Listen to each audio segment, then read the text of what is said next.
안녕하세요. KBC 건강클리닉 김원영입니다. 최근 환경오염과 과도한 스트레스로 인해 탈모라고 고민하는 분들이 점점 늘고 있습니다. 인생은 물론 나이까지 달라 보이게 하는 탈모. 오늘은 그 원인과 치료법에 대해서 피부과 전문의 나영필 원장과 함께 알아보도록 하겠습니다. 원장님 안녕하세요. 네, 안녕하세요. 원장님 먼저 이제 모발이란 무엇이고 어떤 일을 하고 있는가 설명을 좀 해주십시오. 네, 모발은 다 알다시피 피부에 존재하는 섬유성 단백질입니다. 과거에는 추위나 외부 자극으로부터 우리 몸을 보호하는 역할을 했는데요. 현재는 그런 것보다는 자신을 표현하는 미적 수단으로서의 역할이 강한 것 같습니다. 그래서 상대적으로 모발이 감소하는 탈모 환자분들의 경우 그로 인한 사회생활의 장애나 심리적인 열등감이 문제가 되고 있습니다. 예. 그럼 보통 우리 몸에는 모발이 몇 개 정도나 있습니까? 예, 개인차가 있겠지만요. 전체 두피에는 7만에서 8만 개 정도의 모발이 존재한다고 그럽니다. 그래서 동양인 같은 경우는 1제곱센티미터당 120에서 140개 정도의 모발이 존재하는 걸로 되어 있습니다. 모발은 서서히 자라게 되는데요. 평균적으로 하루에 0.35mm 정도 성장을 합니다. 그래서 평균적으로 한 달에 한 1cm 정도 자라게 됩니다. 재미있는 것은 우리가 좀 쉬는 밤에 또 모발의 성장이 더 빠른 걸로 되어 있고 또 전체적인 몸의 컨디션이 좋은 봄이나 여름철에 가을, 겨울보다도 더 빨리 자라는 것으로 되어 있습니다. 예. 그러니까 이러한 모발이 이제 비정상적으로 빠지는 병이 탈모증인데 많은 분들이 이 탈모증으로 고통을 받고 계시고 그 스트레스가 생각보다는 클 것 같은데요. 그래서 이제 어디 아픈 병은 아니지만 탈모로 인한 스트레스가 굉장히 심한데요. 그래서 그거를 좀 조사한 논문이 있습니다. 미국 피부과 학회지에 보면 남성형 탈모증으로 인한 환자들의 심리적인 변화를 이렇게 조사한 논문이 있는데요. 환자들의 93% 정도가 장래의 탈모에 대해서 걱정을 하셨고요. 88%는 왠지 모른 좌절감이나 무기력감을 호소하셨습니다. 그리고 78%는 자신의 외모에 대해서 부끄러워하셔서 굉장히 자신감이 없어 하셨고요. 70% 정도가 원래 본인의 나이에 비해서 훨씬 더 나이 들어 보인다는 그런 느낌을 이야기하셨습니다. 예. 탈모증으로 인해서 이제 사회생활에 생각보다는 많은 스트레스를 받고 계시는데 특히 이제 결혼이나 취업을 앞둔 젊은 사람들에게는 그 스트레스가 조금 더 크지 않을까 이렇게 생각되는데요.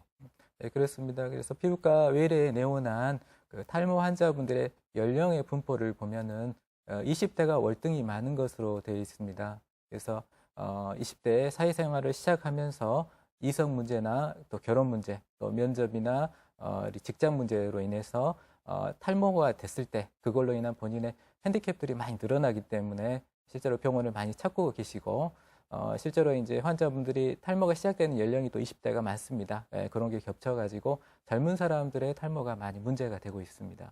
예. 근데 처음에 제가 서두의 멘트에서 이제 환경오염과 과도한 스트레스로 탈모를 이렇게 호소하는 분들이 많다고 그랬는데 그 외에도 탈모 그 원인들이 있을 것 같은데요. 그래서 탈모는 다양한 원인에 의해서 생기는데 가장 흔한 원인은 유전적인 요인입니다. 우리가 탈모의 가장 흔한 형태인 남성형 탈모증의 원인을 보시면 유전적인 소인을 가진 사람에서 사춘기 이후에 분비되는 남성 호르몬이 모발을 점차 가늘게 하고 많이 빠지게 합니다. 여기에 나이가 들면서 모발이 가늘어지는 노화 현상과 식생활이 서구화된, 최근에 식생활 서구화가 많이 문제가 되고 있는데요. 식생활의 서구화가 탈모를 촉진하는 걸로 되어 있고 스트레스 역시 탈모를 촉진하는 요인이 될 수 있겠습니다. 예. 그러면은 이제 유전적인 요인이 탈모 가장 중요한 요소라고 하셨는데, 보통 이제 남성형 탈모하면은 이제 아버지를 따라간다고, 아버지가 탈모가 있으시면은 아들도 탈모가 있을 가능성이 있다고 흔히들 이야기하는데, 그게 사실입니까? 실제로 탈모 가족력이 있는 경우는 한 7, 80% 정도 되고요. 한 20, 30% 정도는 가족력이 조금 애매한 경우도 많이 있습니다.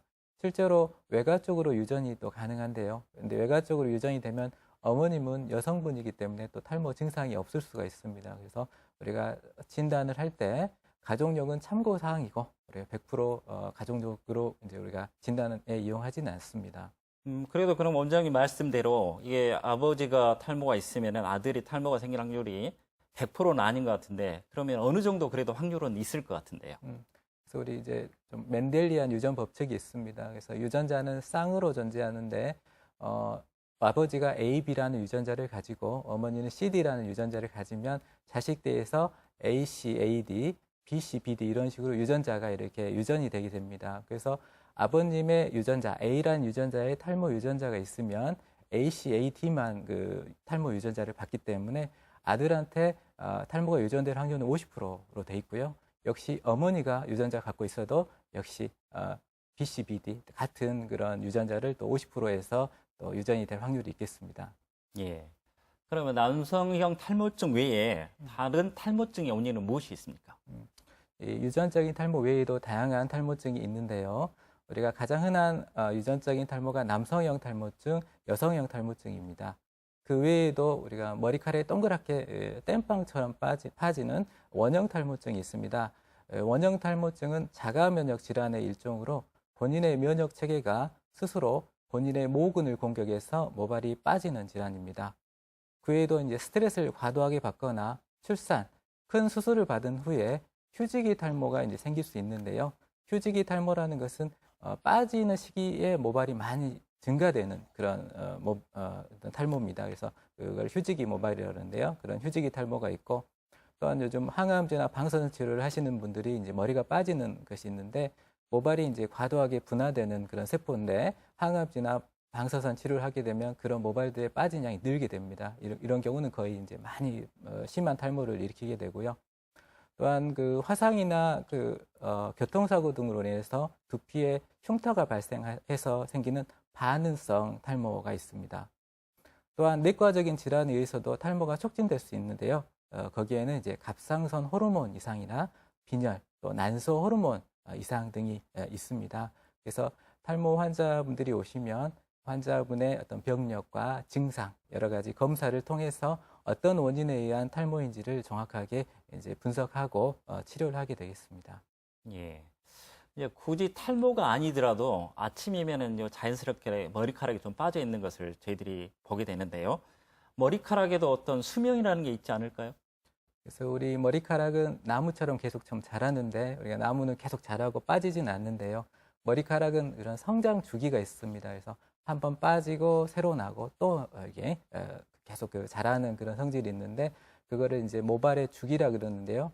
그림을 보시면 이제 성장기, 머리카락이 자라는 시기가 있습니다. 그리고 좀 퇴행을 하는 시기가 있고 휴직이라고 빠지는 시기를 준비하는 그런 시기가 있습니다. 그래서 평균적으로 모발이 성장하는 성장기는 보통 한 3년에서 4년 정도 지속이 되고 짧은 퇴행기를 거쳐서 휴지기에 들어가게 되는데 이 휴지기가 한 3개월 정도 지속이 되게 됩니다. 이 기간 동안 우리가 머리를 감거나 이렇게 머리를 털 때 또 드라이 할 때 머리가 빠지게 되는데요. 정상적으로 하루에도 70에서 80개 정도의 모발이 정상적으로 빠지는 걸로 되어 있습니다. 그러면 그 정도 모발이 또 줄어들게 되는데 또 자연스럽게 같은 양의 모발이 또 새로 납니다. 그래서 우리 정상인, 탈모가 없으신 정상인 분들은 같은 양의 모발을 계속해서 유지하게 되신다 이렇게 이해하시면 되겠습니다.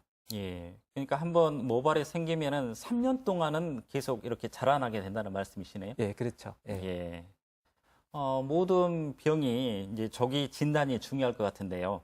탈모를 의심할 수 있는 조기에 있는 증상으로는 어떤 것들이 있습니까? 그래서 이제 탈모의 조기 증상은 뭐 머리가 많이 빠진다 이렇게 느끼실 수도 있고요. 실제로 탈모는 잘 모르겠는데 머리 밑에가 계속 가렵고 비듬이 생긴다 이렇게 오십니다. 그래서 좀 고질적인 지루성 피부염 환자분들이 이제 우리 오시게 되는데 그 경우도 우리 모발 상태를 좀 체크해 보면은 탈모가 있는 경우가 굉장히 많이 있습니다.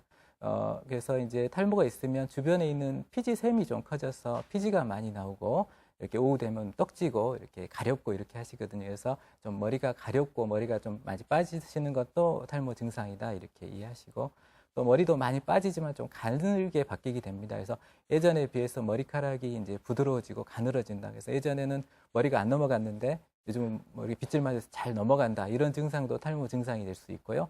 더 이제 많이 빠져서 이제 가르마 부위가 좀 황해 보이는 거. 또 특히 젊은 남성분들 같은 경우는 이마가 좀 넓어지는데 이마 형태가 이렇게 M자 형태로 올라가는 경우, 그 경우 이제 탈모를 또 많이 의심해 볼 수 있습니다. 또 재미있는 것은 몸에 털은 좀 증가하게 되는데요. 이 몸의 털도 유전적으로 좀 결정이 돼 있는데 머리는 많이 빠지는데 수염이나 가슴털, 몸의 털은 많아지는 경우도 있어서 이런 경우도 이제 탈모를 의심해 볼 수 있는 증상이라고 이야기할 수 있습니다. 예. 근데 사람에 따라서 이렇게 털의 굵기가 좀 차이가 있을 수 있지 않나요?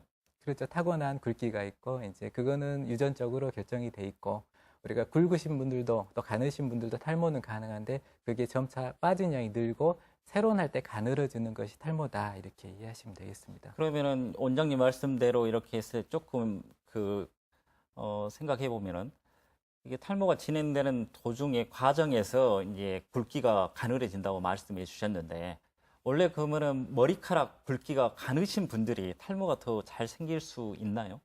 그래서 그 유전적인 부분은 이제 그 모발 굵기나 탈모 유전자는 다른 위치에 존재하기 때문에 연관은 없는데 근데 이제 주의할 것은 모발이 좀 가느신데 탈모가 좀 진행하면 굉장히 초기인데도 굉장히 탈모가 심한 것처럼 보일 수 있기 때문에 특히 가는 분들은 탈모에 대해서 더 유의를 하셔야 된다 이렇게 이해하시면 되겠습니다. 예. 이렇게 이제 탈모가 진행되는데 뭐 뒷머리하고 옆머리의 머리카락은 남아 있는 경우가 굉장히 흔한 것 같던데 뭐 특별한 이유가 있습니까? 그래서 재미있는 건데 현재까지는 정확하게 알려져 있지는 않습니다. 근데 이 모발의 모양은 똑같은데 앞머리나 정수리까지 모발과 옆머리나 뒷머리의 모발의 성질이 유전적으로 아주 다르다 이렇게 우리가 이야기를 하고 있습니다. 예, 이게 유전적으로 어떤 그 다른 것 때문에 그렇게 남아 있게 된다 이런 말씀이시네요. 예, 네, 알겠습니다. 그렇습니다. 예.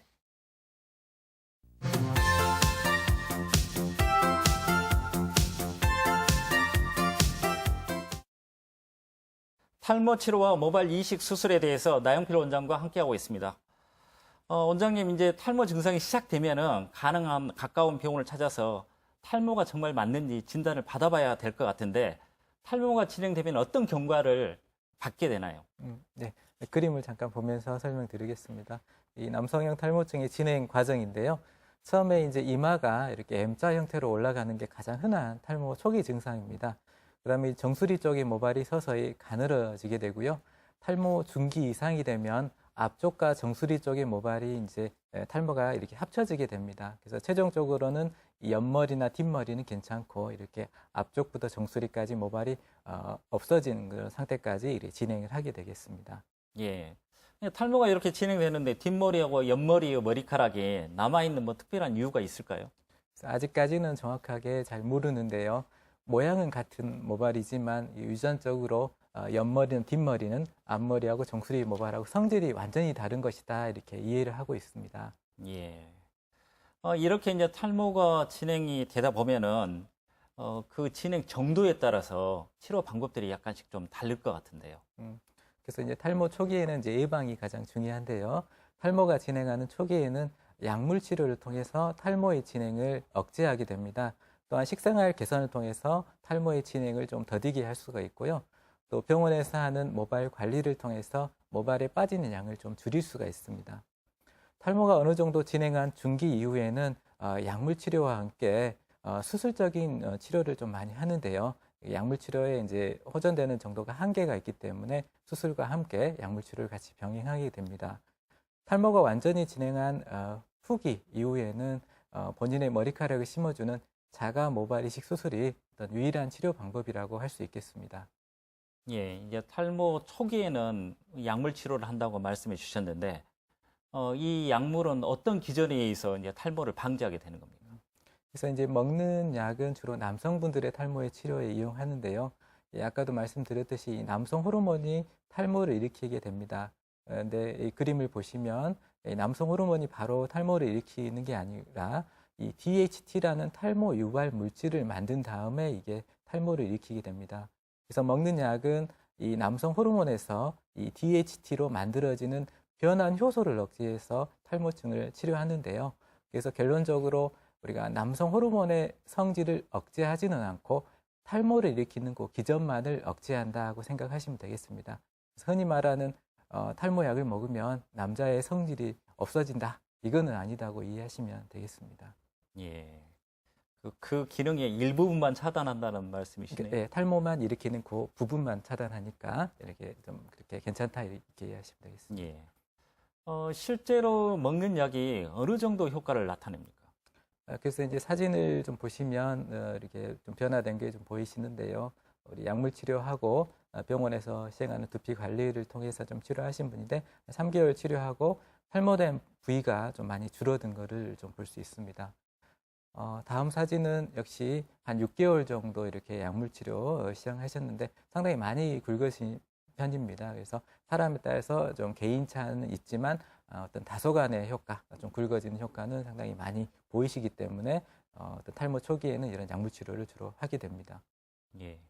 지금 보여주신 예에서는 이제 3개월하고 6개월 동안 이렇게 약을 드시면서 모발 관리를 받으신 분인데, 이제 약을 이렇게 좀 길게 드시다 보면은 약에 대해서 이제 불안하게 생각하시는 안전성이라든가 뭐 부작용에 대해서 불안하게 생각하시는 분들이 많이 있으실 건데요. 원장님이 생각하시는 이 약은 안전한 약입니까? 그래서 100% 안전한 약은 없겠고요. 우리 뭐 피부과 약 독하다는데 이런 그런 인식들이 좀 있는데 상대적으로 굉장히 좀 안전한 편이다 이렇게 이해하시면 되겠습니다. 가장 흔한 뭐 부작용이 뭐 성욕 감퇴 이런 게 좀 있을 수 있는데 그 확률은 40대 이후에 한 1에서 2% 정도 이렇게 생기는 정도 확률이고요. 대개는 심리적인 요인 때문에 생기기 때문에 대부분 약을 드시다 보면 또 없어지는 게 많이 있습니다. 현재 FDA에서 승인을 받은 지 거의 한 20년 가까이 됐거든요. 그래서 지금 현재까지 많은 그런 데이터들이 쌓여 있기 때문에 현재까지 과학적으로 크게 어떤 유해하다 이런 건 없기 때문에요. 적절히 치료하신다 그러면 크게 무리 없이 잘 드실 수 있다 이렇게 이해하시면 되겠습니다. 예. 그래서 무조건 이제 약물 치료를 기피하셔서 치료 시기를 놓치는 우를 범하지 않는 게 중요할 것 같네요. 예, 그렇습니다. 예. 또 이제 시청하는 시청자 여러분들이 그 일상생활에서 발모를 촉진한다는 샴푸나 모발제 이런 게 굉장히 많이 시중에 나와 있지 않습니까? 네. 실제로 쓰신 분들도 많이 있으실 것 같은데 이게 쓰면서도 효과가 있을까 하는 의구심이 많은데 어떻습니까? 효과가 있나요? 그래서 이제 뭐 아주 정확하게 이야기 드리긴 그렇지만은 현재 나와 있는 샴푸라든지 바르는 발모제는 대부분 효과가 검증이 안 된 화장품이나 또는 의약부 외품입니다. 이 의약부 외품이라는 우리 치약과 같은 우리 생활에 쓰는 이런 것들인데 되게 샴푸나 이런 것들은 모발의 어떤 질을 좀 모발의 결을 좀 좋게 하고 두피 상태를 좀 개선하고 또 향을 좀 좋게 하고 좀 가려움증을 좀 감소시키는 데 좀 도움이 되지만 실제로 탈모는 모발 뿌리의 문제입니다. 이 모근까지 깊이가 한 4, 5mm 깊기 때문에요. 그까지 이제 탈모 그 샴푸 성분이 거의 흡수되는 확률이 굉장히 낮기 때문에 그 어떤 거기에 너무 의존해가지고 치료 시기를 놓치는 그런 우는 뭐 범하지 않으시는 게 좋겠다 이렇게 말씀드리고 싶습니다. 그래도 이게 이제 한번 사셨으니까 꾸준히 큰 해가 없다면은 꾸준히 사용하게 되면 어느 정도 도움을 받을 수 있지 않을까 이렇게 생각할 수도 있지 않나요?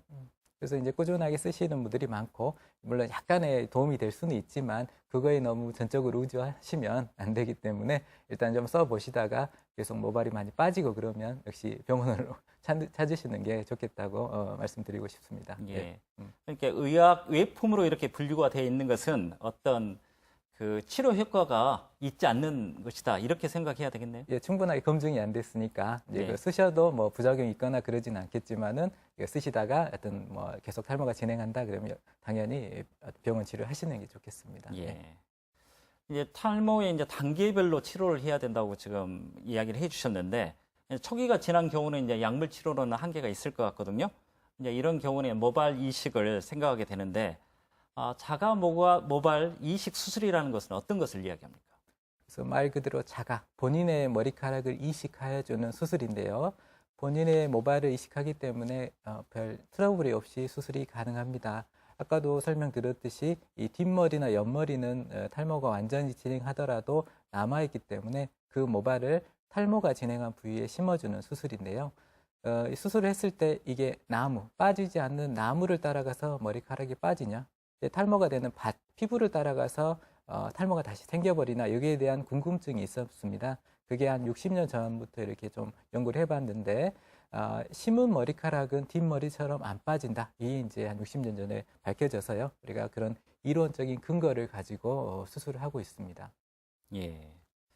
그러면 이제 자가 모발 이식술이 이렇게 이제 개발되는 어떤 그 흐름이 있었을 것 같은데, 이 이식술이 자가 모발 이식술이 그 시행되기 전에, 그 전에는 어떤 수술 방법들이 뭐 이루어졌나요?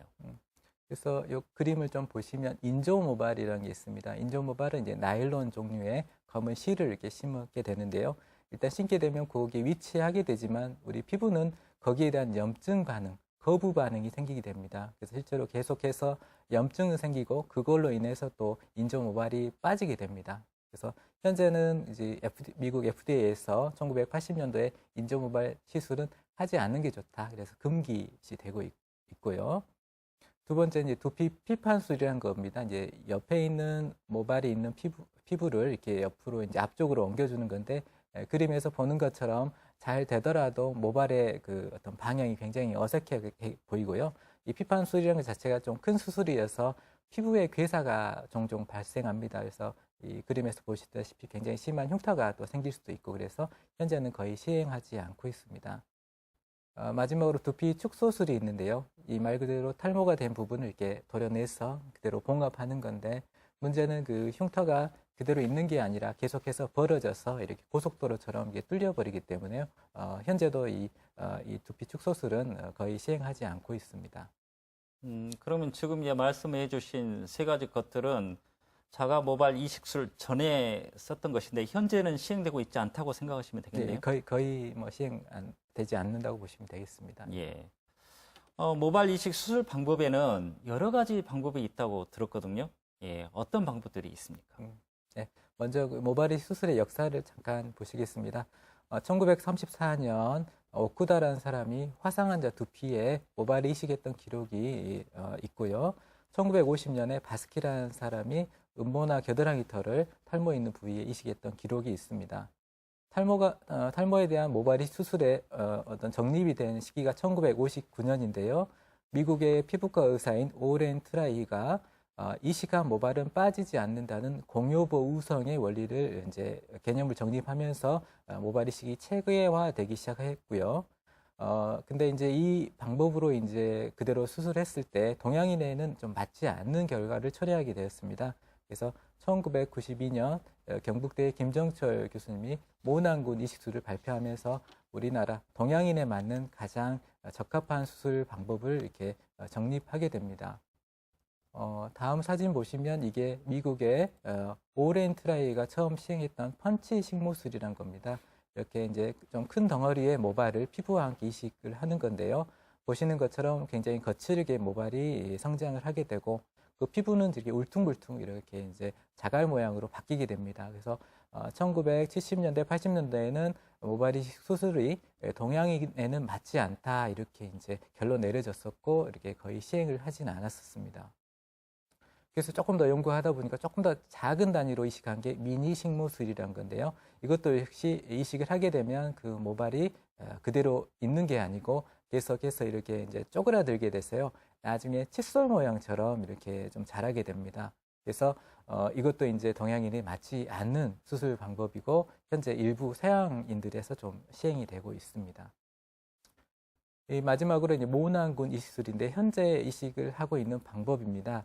그래서 이 그림에서 보는 것처럼 우리 머리카락은 한 구멍에서 하나 또는 두세 개가 한꺼번에 나오는데 이것을 모낭군이라고 합니다. 그래서 이거를 그대로 이식해주면 모낭군 그대로 자라기 때문에 가장 자연스러운 모발 형태를 얻어지게 되고요. 그래서 이 형태로 심으면 나중에 이식한 모발이 원래 있던 모발인지 심은 건지 이렇게 구별이 안 되게 됩니다.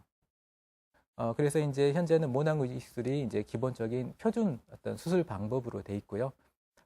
또 이제 눈썹이라든지 음모 이식에도 이 모발 이식 수술이 이용되는데 이 경우는 이제 단일모로 그 눈썹이나 음모가 자라기 때문에 그거를 또 단일모로 이식하는 단일모 이식술을 이렇게 일부 이렇게 시행을 하고 있다고 이해하시면 되겠습니다. 예. 어떻게 보고 있으면은 이게 나무를 옮겨 심는 것하고 거의 비슷하다는 생각이 좀 드네요. 예, 그렇죠. 예. 예. 그러면 이제 원장님 설명해 주신 대로 동양인에는 가장 적합한 수술 방법이 모낭군 이식 수술 방법인데 수술 과정이 상당히 복잡할 것 같은데 어떻습니까? 그래서 이제 이 그림에서 보는 것처럼 모낭군 이식술의 수술 과정은 본인의 이제 뒷머리를 채취하는 과정입니다. 그래서 이 국소 마취를 하고 뒷 모발을 피부와 함께 이렇게 가늘고 길게 절제를 하게 됩니다. 그 자리는 그대로 봉합을 해버리고요. 그다음에 그 채취한 모발을 가지고 모낭 분리 과정을 거치게 됩니다. 우리 이제 모낭 분리 과정을 해서 모굴에 손상이 없이 모낭군 형태로 모발을 분리를 하게 됩니다. 그다음에 이제 식목이라고 우리 볼펜 모양의 이식을 하는 기구가 있습니다. 거기에 이제 모발을 얹어서 이렇게 한 땀 한 땀 심게 되는데요. 이러한 과정이 이제 모낭군 이식술의 수술 과정이라고 이야기할 수 있습니다. 예. 모낭군 이식술을 할 때 주의해야 될 점도 상당히 많이 있을 것 같은데요.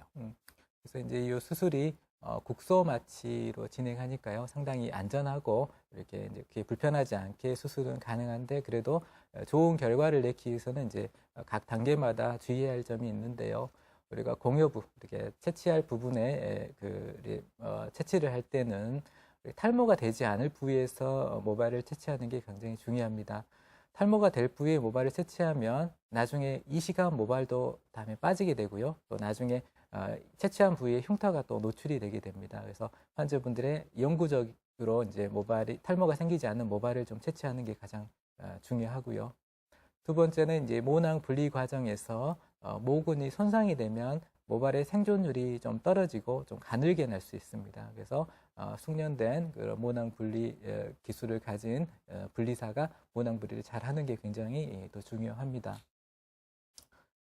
마지막으로 이식 과정인데요. 우리가 이식할 수 있는 모발의 양이 좀 한계가 있기 때문에 그 모발의 양을 가지고 최대 효과를 내기 위해서 적절한 헤어라인을 좀 잡고요.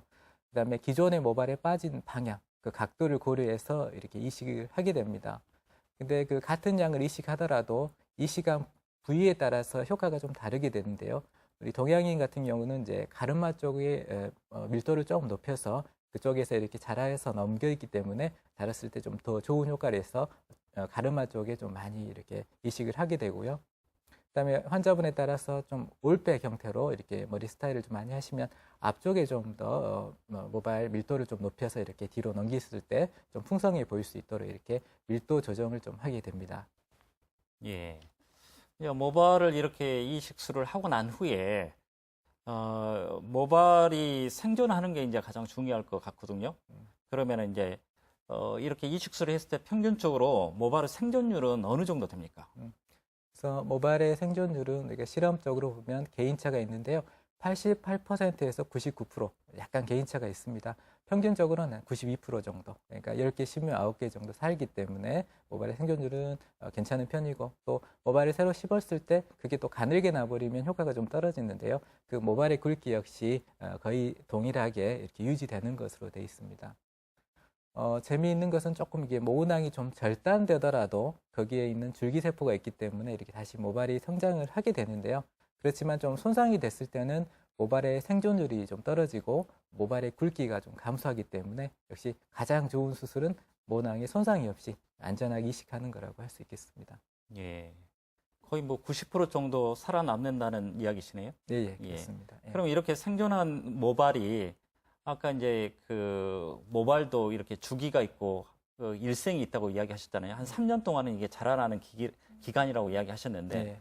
그런 기간이나 이런 것에도 변동이 없이 그 일반 원래 있던 모발하고 똑같은 그런 일생사를 갖게 되나요? 네, 그렇습니다. 그래서 이 시간 모발은 보통 한번 빠지는 휴지기를 거친 다음에 원래 있던 3, 4년 주기의 성장기와 또 휴지기 3개월, 또 3, 4년의 또 성장기 계속 이거를 주기를 계속 돌게 됩니다. 그래서 뒷머리처럼 계속 영구적으로 탈모가 되지 않으면서 이렇게 영구적으로 나기 때문에 환자분의 이제 만족도 또 이게 장기적인 어떤 안전성 이런 거는 상당히 좋은 편이다 이렇게 이해하시면 되겠습니다. 예. 근데 이게 모발 이식술을 하는 과정을 봐도 시간도 많이 걸리고 상당히 정성이 이게 많이 필요한 그런 시술 같거든요. 수술 시간은 어느 정도 걸리고 한번 이렇게 시술하실 때 모낭을 몇 개 정도 이렇게 이식하실 수 있습니까?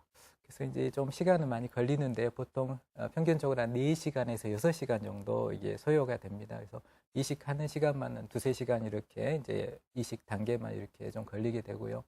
보통 이식하는 모발의 양은 평균적으로 요즘 3,000에 4,000모 정도를 이식하는데요. 이제 모발 상태가 좋으면 한 4,500모 이상도 이식이 가능합니다. 그래서 환자분에 따라서 이 뒷모발의 상태, 그 상태에 따라서 이식하는 모발의 양은 조금씩 달라진다고 이해하시면 되겠습니다.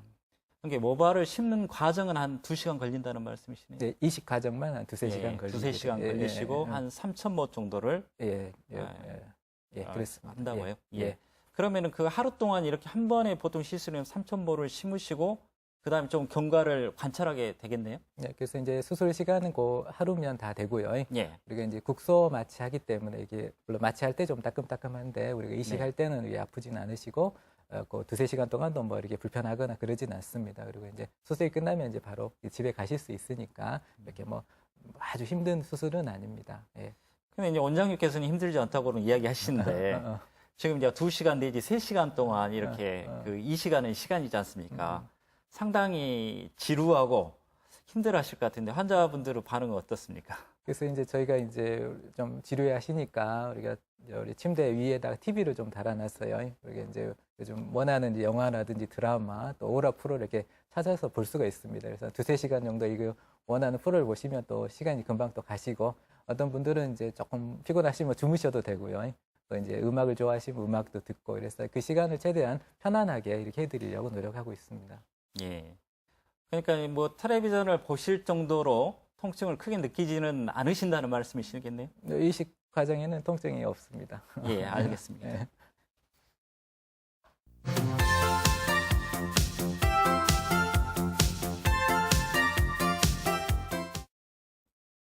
탈모 치료와 모발 이식 수술에 대해서 나영필 원장과 함께하고 있습니다.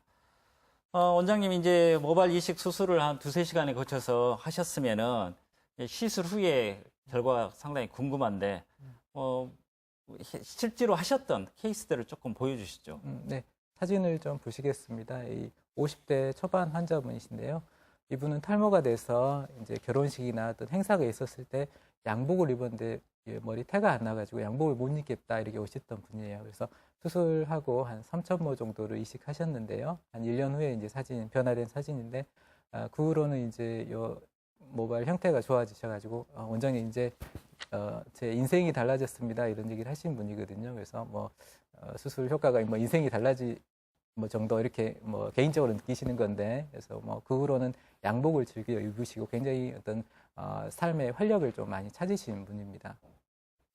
두 번째 환자분은 역시 이제 탈모로 인해서 이제 수술하신 50대 중반 분이신데요. 탈모가 되면 이마선이 이렇게 없어지기 때문에 이렇게 굉장히 얼굴이 길어 보이고 좀 나이 들어 보이시게 되는데 모발이 수술을 통해서 이마선을 만들어 드리고요. 좀 더 잘생겨진 외모를 좀 이렇게 바뀐 그런 사진을 보여드리고 있습니다. 세 번째 환자분은 40대 초반분인데 탈모로 인해서 이제 모발이 가늘어져서 굉장히 외모적으로 이렇게 좀 나이 들어 보이고 또 아파 보이는 그런 그 형태로 해서 그걸 어려움을 호소하셨었는데요. 수술하고 좀 더 숱이 늘고 이렇게 모발이 풍성해져서 훨씬 건강하고 이렇게 어떤 활력 있는 모습을 이렇게 찾으신 그런 사진입니다. 네 번째 환자분은 40대 후반 환자분인데 이제 탈모로 해서 굉장히 헝한 이런 두피가 이제 수술로 인해서 좀 많이 채워진 그런 사진을 좀 보여드리고 있고요. 다음 사진은 20대 중반 환자분인데 젊은 분들은 탈모 초기 증상만 해서 굉장히 심한 스트레스를 받게 됩니다. 이분은 탈모 초기시긴 한데 이게 머리를 내렸을 때 이마가 이렇게 갈라져 보이고요. 굉장히 머리 스타일에 굉장히 불편함을 좀 호소하셨었는데요. 수술해서 이마선을 만들어드리고 좀 이제 뒤쪽에 이식하신 분인데 이분은 이제 수술하고 나서 누가 탈모가 있다는 얘기를 안 들으십니다. 그래서 굉장히 이제 어떤 사회생활하는데 도움이 되신다 이렇게 이해하시면 되겠습니다. 다음은 30대 중반 환자분인데요. 역시 탈모로 인해서 이마가 많이 넓어지셨는데 수술로 인해서 이제 이마선을 좀 잡아드린 분이고요.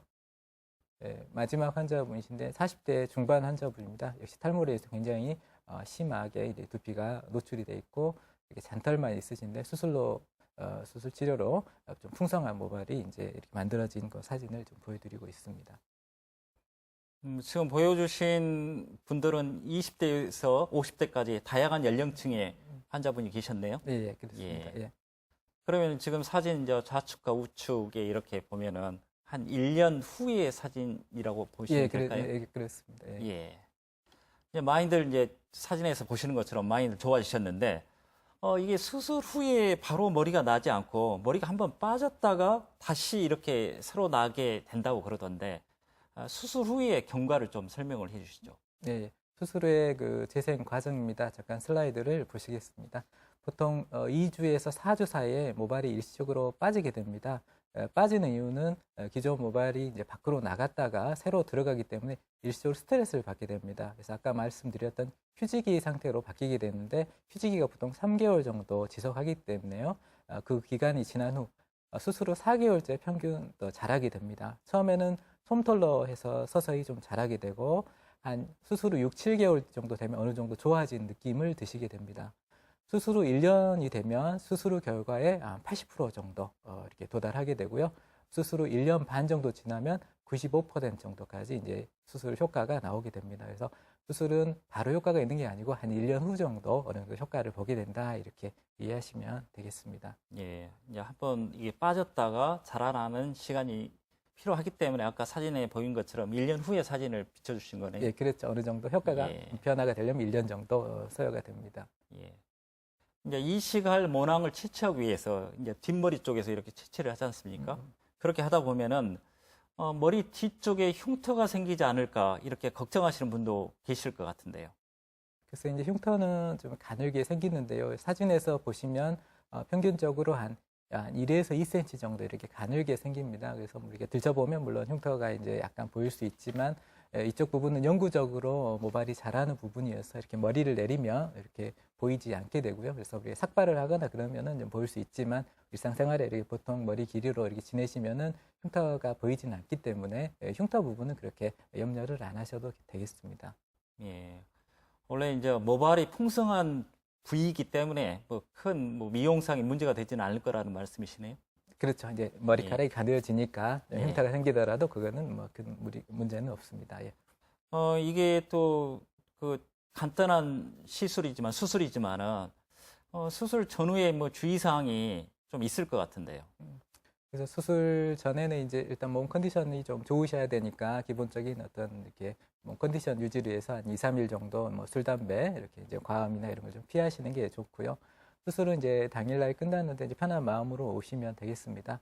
그래서 국소 마취로 진행하니까 이 어떤 뭐 이렇게 막 위험하거나 그런 건 없고요. 이제 수술이 끝나면 바로 이제 댁으로 돌아가시면 됩니다. 그 다음날 수술 다음날 오시면 병원에서 이렇게 샴푸를 먼저 한번 해드립니다. 그래서 바로 많이 이제 불편하지 않게 이렇게 지내실 수 있고 이 시간 모발은 열흘 정도 그대로 잘 생착이 되는데 좀 시간이 필요합니다. 그래서 열흘 정도는 모발이 빠지지 않도록 하기 위해서 심한 운동이나 뭐 수영이나 이렇게 샴푸할 때 좀 가볍게 하는 정도 이렇게 샴푸를 하시면 되고요. 샴푸는 집에서는 수술 후 3, 4일 후부터 이렇게 가능하기 때문에 보통 직장 생활 하시는 분들은 한 2, 3일 정도 휴가를 내신 다음에 이렇게 2, 3일 쉬고 출근하시면 큰 무리 없이 일상 생활에 이제 복귀가 가능합니다. 뒤쪽 이제 꿰맨 부분은 열흘 후에 실밥을 뽑는데요. 열흘 뽑을 때까지만 뭐 특별히 소독은 필요 없고 항생제 연고만 한 번씩 하루에 한 번씩 좀 바르시면 되고 이제 열흘 후에 모발이 생착된 다음부터는 어떤 뭐 심한 운동도 하셔도 되고 수영, 뭐 사우나 가셔서 이렇게 막 문지르고 이렇게 샴푸하시는 것도 괜찮으시니까 열흘 후부터는 아주 편안하게 일상생활을 이제 복귀하신다 생각하시면 되겠습니다. 예. 최근에는 여성형 탈모도 굉장히 늘고 있다고 하던데요. 그 이유가 무엇입니까? 그래서 예전에는 그 3단 같은 머리라고 이렇게 우리 쪽진 머리가 3단이라 해서 여자분들은 탈모가 없다고 이렇게 했거든요. 최근에 여자분들의 탈모가 굉장히 많아지고 있고요. 미국의 탈모 환자의 40%가 여자분들이라고 그래요. 그래서 현재 우리나라도 이제 서양을 따라가서 여자분들의 탈모가 굉장히 많아지고 있고 심하게 이제 중고등학교 여학생들이 탈모가 있다고 굉장히 많이 오게 됩니다. 그래서 그 탈모가 늘어나는 그 원인으로서는 물론 이제 스트레스 증가도 이렇게 굉장히 크게 있지만은 가장 흔한 게 식생활의 변화라고 이야기를 합니다. 그래서 최근에 이제 식생활의 변화에 의해서 비만이나 성기병도 많이 생기는데요. 서구화된 식생활이 이 탈모도 촉진한다고 되어 있습니다. 그래서 예전에 거지 탈모 없다고 뭐 그랬는데 요즘에는 뭐 하여튼 너무 잘 먹기 때문에 그래서 선진국병이 탈모라고 보시면 되겠습니다. 예. 여성형 탈모증과 남성형 탈모증에는 어떤 차이가 좀 있을 것 같은데요. 그래서 이제 이 여성형 탈모증도 역시 유전적인 탈모긴 한데 우리가 남성 호르몬의 양이 상대적으로 여자분들이 굉장히 적습니다. 그래서 남성 호르몬의 양이 적기 때문에 남자분들보다는 증상이 좀 덜한 게 좀 특징이고요. 남자들 같은 경우는 이 앞부터 정수리까지 심하면 다 벗겨지게 되는데 여자분들은 이 앞에 이마선은 되게 유지가 되면서 정수리 쪽 모발이 점차 가늘어지는 형태로 좀 진행하게 됩니다. 그래서 여자분들은 숱이 이렇게 확 빠져가지고 이렇게 민노강이 되는 게 아니고 숱이 좀 적어지면서 가르마가 넓어지고 이렇게 가마가 비어 보이고 그러면서 이렇게 계속 좀 진행한다고 보시면 되고 여기 그림에서 보는 것처럼 이 단계도 1단계, 초기, 중기, 후기 이렇게 이제 계속 서서히 좀 진행한다 이렇게 이해하시면 되겠습니다. 예. 이게 형태상이나 이제 진행상의 차이가 있는 것처럼 치료 방법에도 좀 차이가 있을 것 같은데요. 어떻습니까? 그래서 여성형 탈모증의 치료는 어떻게 보면 약물 치료 면에서는 더 남자들보다 더 어렵습니다. 탈모 증상은 좀 덜 심하긴 하지만요. 그래서 남자들이 이제 먹는 그 약을 조금 이렇게 먹어보면 여자분들 효과가 거의 없어요. 그래서 그 이유는 이제 이 남성 호르몬의 양이 훨씬 적어서 그럴 걸로 생각이 되는데 그래서 현재 여자분들의 탈모에 가장 좋은 약은 이제 미녹시딜이라고 하는 약입니다. 그 예전에 이제 요 먹는 그 고혈압 약으로 개발된 건데 그 약을 먹으니까 그 부작용으로 머리카락이 좀 굵어지고 몸의 털이 좀 이제 증가된 그런 걸 보게 돼서 그걸 바르는 걸로 이렇게 하는데요. 두피에 보통 아침 저녁 이렇게 바르는데 보통 한 5, 6개월 이상 바르면 한 5, 60%의 환자분에서 모발 양이 좀 증가돼서 좀 개선을 보이는 경우가 있고요. 또 이 병원에서 이제 모낭 재생 관리나 이 메조테라피라 해서 이 주사를 좀 치료하는 경우인데 여기에 좀 모발을 좀 적게 빠지게 하고 조금 자라는 속도를 좀 증가시키고요. 탈모 증상을 좀 개선할 수가 있습니다. 이런 관리를 조금 하게 되고. 그다음에 먹는 약으로 판토가나 비타민C라는 이게 영양제가 있습니다. 실제로는 효과는 굉장히 제한적이긴 한데 우리가 이제 여자분들은 먹는 약이 없기 때문에 이런 영양제를 좀 드시라고 합니다만은 실제로 효과를 많이 보신 분은 이렇게 좀 적으신 것 같아요. 그 다음에 이제 마지막으로 탈모가 좀 많이 진행한 경우는 역시 뒷머리를 또 이식하면 이렇게 어느 정도 좋아지기 때문에 역시 여자분들에서도 자가 모발 이식 수술을 이용해서 이렇게 효과를 낼 수 있겠습니다. 예. 여자분들을 치료했을 때 실제로 치료 효과가 어느 정도인가 한번 좀 보여주시죠. 예. 그래서 예시로 한번 사진을 좀 보겠습니다. 3개월 정도 약물 치료하고 두피 관리하신 분인데요. 이 정수리 쪽에 이제 탈모가 되신 이 중년 여성분인데 어느 정도 이렇게 모발이 좀 풍성해진 상태인데 이렇게 좋아지는 거 좀 개인차가 있고 아주 이렇게 완벽해지는 것 같지는 않습니다. 조금 젊은 아가씨인데요. 역시 가르마가 좀 넓어지는 초기 증상인데 이제 치료를 하고 이게 약간 좀 가르마가 좀 좁아지는 그런 효과가 있는데 역시 여자분들도 역시 많이 탈모가 되셨을 때 치료하면 효과가 좀 떨어지니까요. 가능하면 초기부터 이렇게 관리해 나가시는 게 가장 좋은 효과가 있다고 볼 수가 있겠습니다. 마지막으로 이제 이분 여성형 탈모증으로 해서 자가 모발 이식 수술을 하신 분인데요. 이분은 이제 탈모가 중기 이상 진행하셔서 이게 약물 치료에 한계가 있어서 이식을 하신 분인데 굉장히 좀 많이 좋아진 사진인데 역시 적절하게 또 이식도 할 수 있으니까 그런 부분에 대해서는 또 이렇게 치료를 받으시면 더 좋은 상태가 되실 수 있겠습니다. 예. 이게 아주 초기에 이제 약물요법을 써보고, 근데 이제 여성분들은 여성 탈모증은 상대적으로 약물에 대한 효과는 좀 떨어지는 편이고, 그러면 이제 모발 이식술이 이제 여성형 탈모나 남성형 탈모에 굉장히 많이 쓰이고 있는데, 이 남성형하고 여성형 탈모증 외에 모발 이식술이 사용되는 경우는 어떤 경우들이 있을까요? 네. 사진을 조금 보시면서 이야기 드리겠습니다. 이분이 이제 눈썹 이식하신 분인데요. 우리 남자분들도 눈썹 숱이 적으면 인상이 흐려 보이고 인상이 조금 안 좋아 보이는 경우가 있습니다. 특히 이제 사업하시는 분이나 정치하시는 분들이 이제 눈썹 이식에 관심이 많으신데요. 이분 이제 수술하고 좀 남성적인 수술, 숱이 좀 눈썹 숱이 되셔서 훨씬 인상이 좀 좋아지시고 또 훨씬 이렇게 잘생긴 느낌이 들게 되는 그런 수술을 우리가 이제 이렇게 하게 됩니다. 그래서 눈썹 이식에 모발 이식 수술이 이용되고요. 또한 그 여자분들의 경우 이제 음모가 좀 적은 빈모증이 있으신데 그 경우도 모발 이식 수술이 가능합니다. 그래서 이제 또 목욕탕이나 수영장 갔을 때 너무 내가 스트레스 많이 받는다 그랬을 때 우리가 모발 이식 통해서 좀 더 좀 자연스러운 그런 이렇게 음모를 만들어 드리기도 하고요. 다음 사진은 이제 헤어라인 교정 사진인데요. 여자분들 이게 탈모가 아니더라도 선천적으로 이마가 넓어가지고 헤어 스타일링에 좀 장애가 있으신 분들이 있습니다. 이 경우에 이제 모발 이식을 해주면 훨씬 자연스럽고 예쁜 이마선이 돼서요.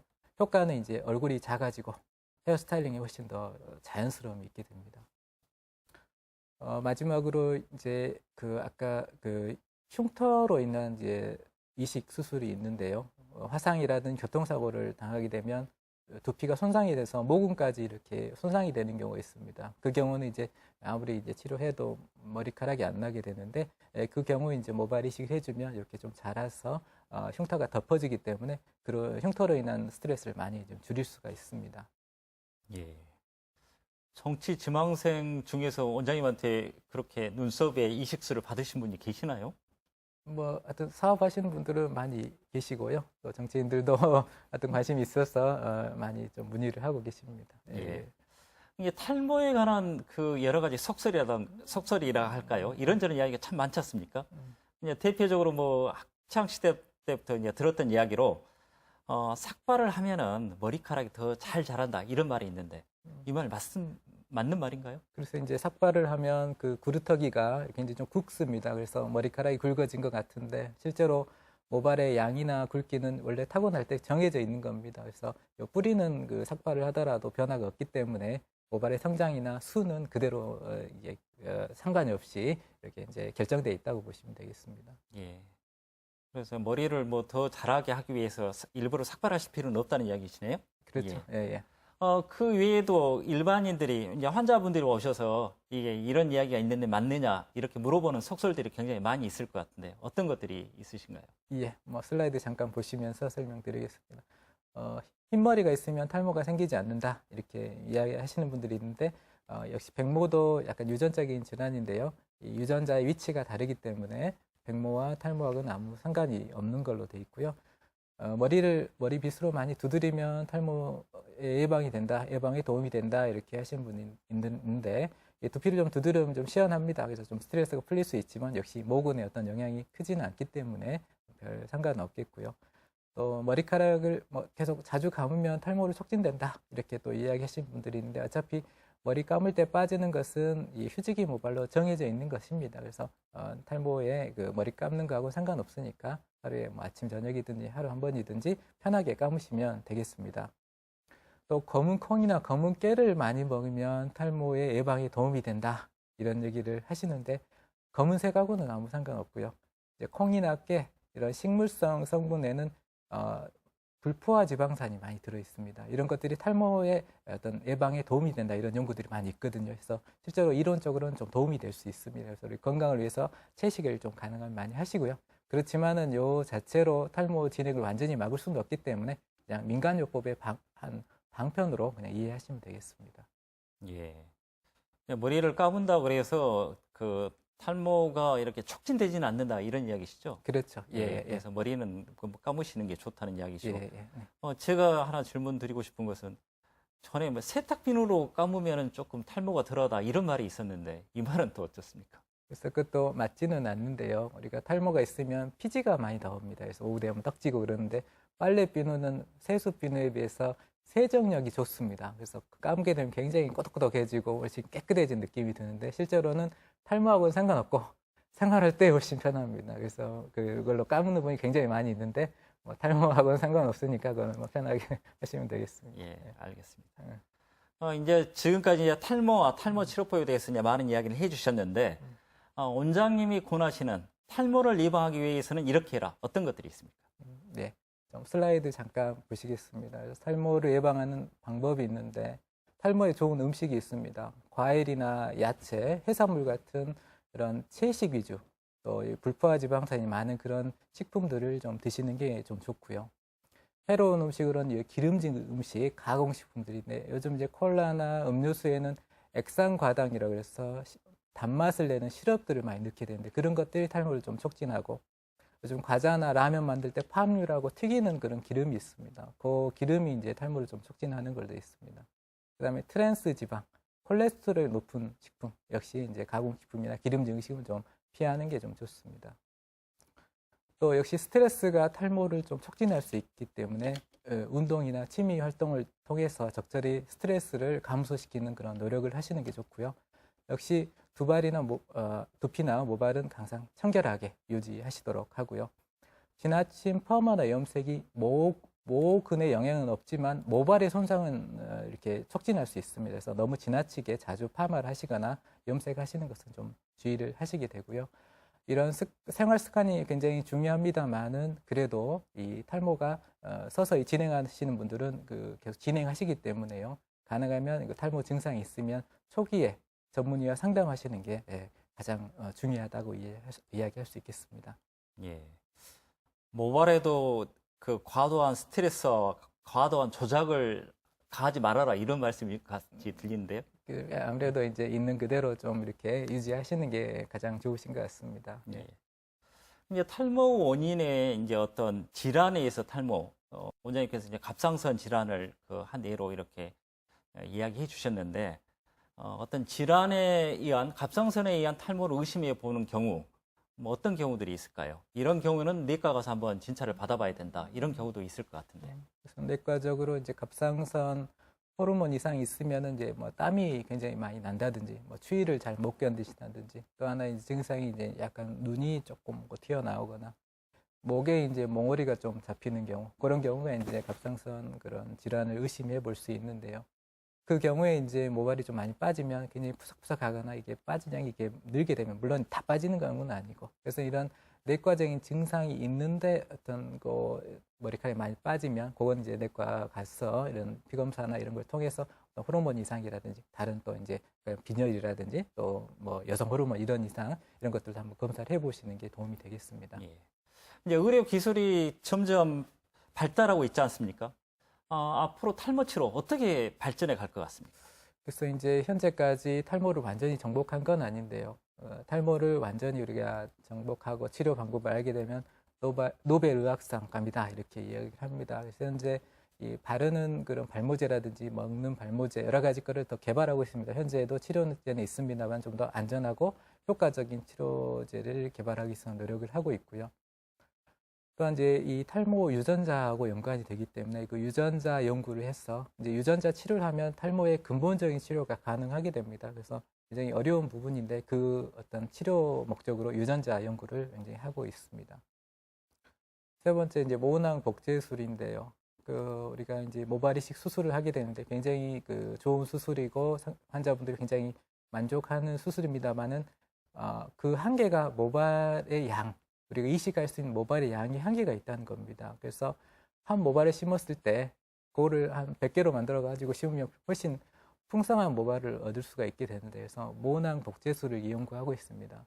현재는 이제 동물 실험에서는 이게 성공이 가능한데 지금 사람은 좀 더 복잡해서 훨씬 더 이렇게 현재까지는 성공하지 못하고 있습니다. 그래서 나중에 모낭 복제술이 성공하면 훨씬 더 좋은 수술 효과가 있을 거로 생각됩니다. 예, 원장님 오늘 좋은 말씀 감사합니다. 예. 네, 고맙습니다. 지금까지 탈모 치료와 모발 이식 수술에 대해서 나영필 원장과 함께 했습니다. 탈모는 사람의 인상을 좌우하고 대인관계에도 많은 영향을 끼칩니다. 민간요법과 속설에 의지하기보다는 반드시 전문의와 상의하는 것이 좋겠습니다. KBC 건강클리닉 오늘도 함께해 주셔서 감사합니다.